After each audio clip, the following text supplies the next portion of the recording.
Hello，大家好，我是催眠语。听我的故事睡不着，你来找我。今天我们来讲洞察人心的面相。在开始今天的内容之前呢，我们先来玩一个刺激的心理游戏测试。想象一下，你现在是一位身家千万的投资人，手握着1000万现金准备投资。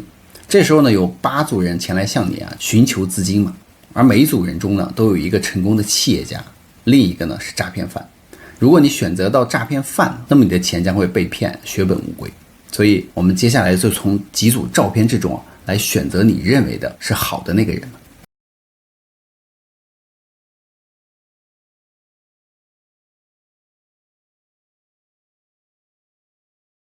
如果你全做对呢，我不得不说你是看人极其准确的一个人。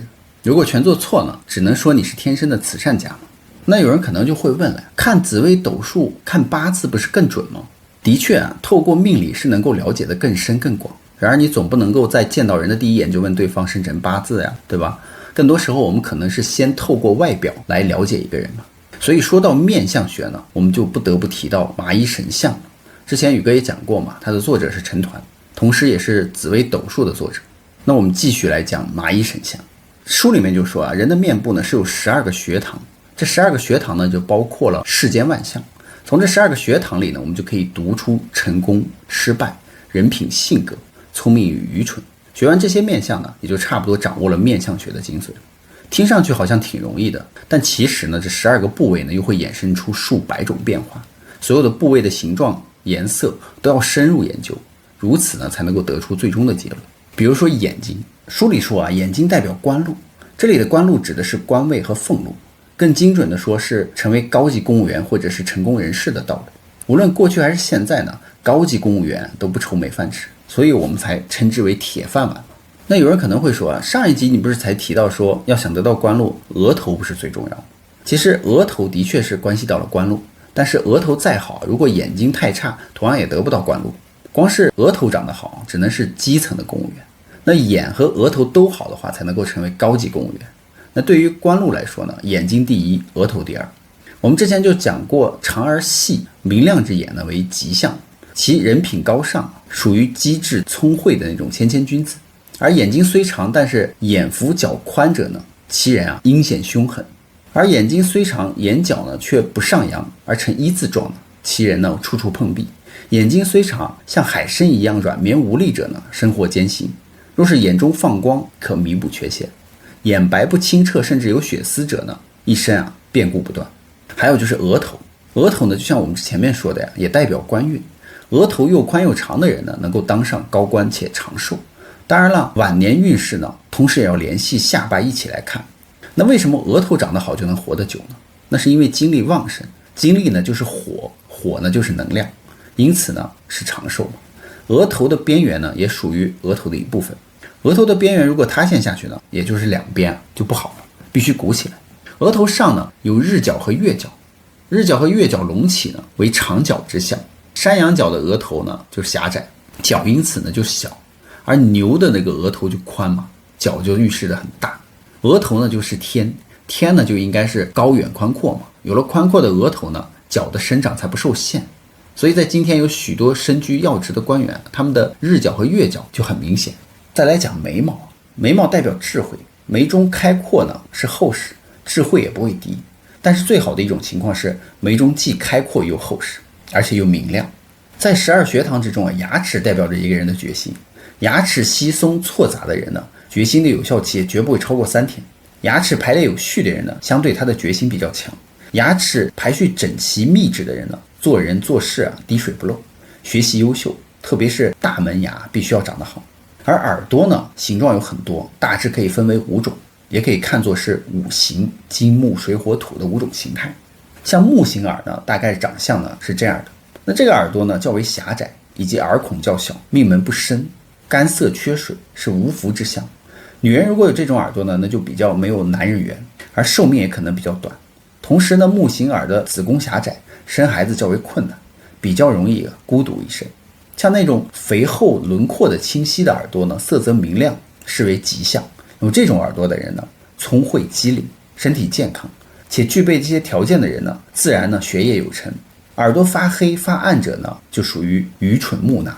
而鹿有角，黄牛也有角，聪门呢就相当于是人的角，精力旺盛呢才能够向上隆起，所以精力呢就代表着能量、热量，而失去能量就什么事也做不了了嘛。而眉毛呢也有贵人相助的特征，比如说你的眉毛是美丽干净的富贵眉，看上去呢一根一根的，这种人呢会在周围有很多人的指引下走上发达之路。而一个人的身边呢必须多一些成功的人士，所以这些人会为自己的发展注入动力。眉毛整齐、清晰、可辨的人呢更容易得到贵人相助，眉毛浓厚、浑浊且杂乱的人呢更容易受到周围人的暗算。接下来我们再看看不同的体型又代表着什么。比如一杯水啊，水烧开之后又会产生蒸汽，蒸汽又决定了大气的湿度。水为精嘛，水蒸气为气，湿度为神，而三者呢于一体，谁也离不开谁。精呢就决定了一个人的体型是胖是瘦，气呢就决定了一个人的肤色，神呢就决定了一个人的眼神，三者合起来呢就决定了一个人的相貌。在头、胳膊、腿等器官形成之前呢，相貌早就已经被决定了。所以我们一样可以把人的身材以五行来表示，具体呢可以这样分：金型代表着四方脸，骨尖肉少，个头不高，多为武士；木型呢是个头高，柔韧性好；而水型的人呢体型矮胖，壮如酒坛，肉多欲望多，头脑聪慧；火型的人呢形体干瘪，个头不高；土型的人呢稍显富态，驼背，家境殷实；金型身材的人呢大多为四方脸，四方身子，粗脖子，宽肩膀，体格健壮，做事讲究原则。因此古代有很多的军人呢都是这种体格。而像木型的人就特别受女性的欢迎，个头高，形体挺拔，胳膊手指呢都很细长，是美男子的代表。有人会说，如果是梨形身材或者是长着细长腿的呢？我们知道细长腿属于木型，如果是梨形的人长着长腿呢，就是上金下木，金和木呢相克，而斧头呢又能够砍倒木头，所以木头呢当然也不甘示弱嘛。所以有这种体格的人呢，家庭比较不和，生活呢也相对坎坷。再说回木型人，木呢代表着一种向上的欲望，木气呢在秋冬季节卷缩不见，但是一到春天呢，这种欲望便会表露无遗。因为一棵树长得秀丽，看不出丝毫的恶意。而古代的孟子也说嘛，树和人一样，本性纯善。而且树根呢随便就能够把人的土地贯穿，吸收其土壤的养分。而且有些木型的人呢，他们其实并不秀丽，身材到处都是棱角，比如说强势，喜欢惹是生非，打起架来好含糊。而且木型人呢，如果他骨骼粗壮，体型肥胖，则品行低下；若是骨瘦如柴呢，则贫困潦倒。所以木型人体内的水分比较少，不易发胖。但如果今天木型人突然发胖或者是突然变瘦呢，就表示其本质发生了改变，身体呢已经亮出了红灯。而水型人呢，状如水滴，是圆溜溜的。水型人呢，个头矮小，像酒坛子，脸和身体呢都圆嘟嘟的，身体多肉，欲望呢也同样很多。一般他们呢谈吐幽默，始终主导话题，智商也相当高。因为水代表智慧，水又属阴，又能孕育出阳，就像大坝的水能够发电一样。那儿子为阳，女儿为阴嘛，他们都是母亲所生，所以世间万物根本就是水，也就是阴阳。而阴呢，也就是属于水本身的能量。通常水型的男人非常喜欢女人，但是却难以获得女人的欢心。而五行当中啊，要说火型最没有福气了，但他们天生善良，体型呢为木型人的缩小版，脑袋呢呈橄榄状。水呢代表智慧，但是火星人呢干瘪矮小，缺少水分。火苗呈尖锐状，所以火星人的脑袋呢同样很尖，下巴耳朵也很尖，声音呢干涩沙哑，性格呢暴躁易怒。但是呢是五行当中啊最没有欲望的一个，欲望越多越是浑浊，所以火星人是清澈透明，无欲无求嘛。对于心灵上的清净，悟禅道的那个速度也快于旁人。完美的火星人呢是能够修成正果的，他们做事专注执着，适合从事对精度要求较高的工作，对于事物观察力也很强，非常善于做技术活。最后我们来说土型啊，什么是地球上最伟大的存在呢？那就是土地啊。土地呢孕育了世间万物啊，是伟大的慈爱的母亲，哪怕是毒草荆棘枯木，土地上也不会嫌弃嘛。就算树木扎根在它体内吸收它的养分，它也毫无怨言。而树木枯死之后呢，它也会照单全收，为其料理后事。无论多风光的人，最终还是会归于尘土嘛。所以在金木水火土的面前呢，其他都不堪一击。土星人呢善良，讲信誉，寡言少语，财运呢最高。广阔的大地呢，将其压力全部释放，面色阴沉，这也和土型的本性有关。就像土壤里呢含有很多的养分一样，土型人同样也家财万贯。土型人的背呢像龟一样比较厚实，身上肉多，胸膛呢也同样很厚实，所以土型人长相呢是最有钱的。而蚂蚁神像书里面也说到了，有些犯罪嫌疑人的特点呢就是头部畸形，比如说像小头大头或者是头部歪斜的。书中就说你的头如果太小，不管你是头太小头尖，还是你的头大小是小圆形，你不是缺乏毅力呢就是命不好，要么就是心性比较急躁。还有就是他讲到头歪斜这一块，就说这个如果歪斜就是心术不正，但是也不用过于担心嘛，因为书里也说正常人的头啊多少都有一些歪斜是正常。研究这些犯罪的样本呢，他说的是那种歪斜程度很大很多的人，这样的人心性不正的概率就非常高。所以呢，我们正常人头小的时候都会有些睡得歪斜一点，这些都是正常的，所以不必过于慌张。书里还说到另一个心理学家保罗·皮克曼呢，他研究了面相和行为的实验。他不是研究犯罪分子，他是研究了90名冰上曲棍运动员的犯规行为。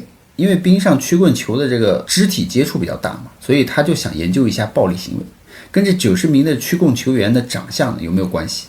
他得出的结论是呢，颧骨越宽的运动员呢，或者说是面型较宽的运动员呢，更容易出现犯规，被教练判罚的可能性更高，而且他们的暴力行为的幅度呢和出现的频次也更大。进一步研究就发现呢，脸型较宽的人呢，他们的身体里的一些激素影响了他们的这些行为。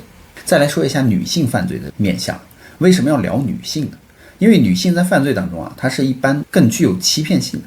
如果我们平时能够更好的识别，可能会免去很多伤害。比如说轰动一时的这个余华英嘛，她的案件就让人印象深刻。庭审后呢，她用那种眼神狠狠地盯着这个受害者家属，不知道你看到这样的眼神会不会毛骨悚然呢？余华英的作案手法非常狠毒，而且具有很强的欺骗性，她连自己的儿子呢都可以卖掉。同时她还有很强的迷惑性，比如说余华英她瞄准了一个受害人之后呢，会先在目标周围租房子，跟那个目标的小孩打好关系，她甚至会利用自己的女儿去跟这个小朋友套好关系。熟悉之后呢，他就请小朋友去家里玩。你可能会觉得自己小孩去别人家里玩很正常，这就是他迷惑性的一个地方。同时呢，一旦你的孩子落入他的手里，他马上就带着这个小孩走，而且不收拾任何行李，给人感觉呢就是他好像只是带着你的小孩出门了一下，所以就导致他屡屡得手。用熟人作案的方式呢，全国大江南北作案数十起。有一个家庭呢，他甚至把哥哥弟弟挨个拐走。所以说，如果传统的面相学能够用到一些比较科学的方法来检视的话，同时呢就能给我们一个比较好的借鉴，也未尝不可呀。而根据犯罪人论的相关研究呢，就是说女性犯罪是带有一些暴力行为的，一般呢会更偏向于长得像男人的面相，比如说颧骨突出啊，眼睛位置偏斜，甚至存在一定的具体现象，这表明她的体内雄性激素比较高，更容易出现暴力行为。那今天我们聊了这么多关于面相和犯罪的话题最后还是希望给大家一个提醒，就是面相学虽然特别有意思，但是关于上述的研究呢，它有一个问题，就是它样本的数据是比较小的，也有很多人提出它的样本数据有限，不能够把这些当成是绝对的标准。所以影片中讲到的一些是关于我们古书之中面相学上的东西而已，它既神秘呢又有意思，有些地方其实我们不了解，但是呢是保持着一种敬畏和尊重。世界这么大，不了解的东西还有很多，所以我们都想去窥探一下。那犯罪分子的面相呢，只是一种可能性而已。其实犯罪呢，它还要更多的去结合心理犯罪以及犯罪的动机去了解。比如说犯罪分子，特别是恶性暴力犯罪分子，他们当中普遍有一个特点，就是极度缺乏同理心，还有呢对痛感非常的迟钝。就比如说余华英这种人嘛，他连自己的儿子都可以卖掉，他就是典型的非常缺乏同理心。其实呢是不能用正常人的情感去衡量他们的，他们大多数的人的感觉就像是一块冰冷的石头而已。所以大家觉得是不是这样呢？好了，故事呢宇哥也就讲完了，别忘了订阅关注宇哥的频道看后续更多精彩内容哦。